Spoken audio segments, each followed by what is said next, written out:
এমি Martinez পাগল ও অসহ্যকর। Romero. Aston Villa English Premier লিগের দলে খেলেন এমিলিয়ানো মার্টিনেজ, আর ক্রিস্টিয়ানো রোমেরো মাঠ মাতান টটেনহামের হয়ে।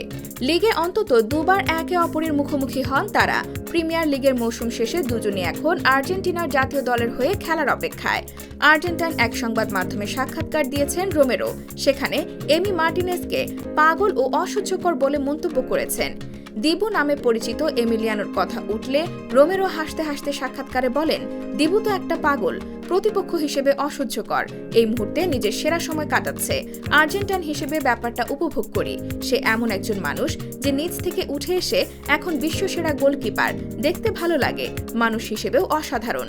রোমেরো আর্জেন্টিনার সেই দলের সদস্য যারা 2021 ও 2022 সালের মধ্যে কোপা আমেরিকা, ফিনালিসিমা ও ফিফা বিশ্বকাপ জিতেছে। এবার দলটির লক্ষ্য আরেকটি কোপা আমেরিকা জয়। আগামী মাসে যুক্তরাষ্ট্রে শুরু হচ্ছে দক্ষিণ আমেরিকা ফুটবলের সর্বোচ্চ টুর্নামেন্টটি।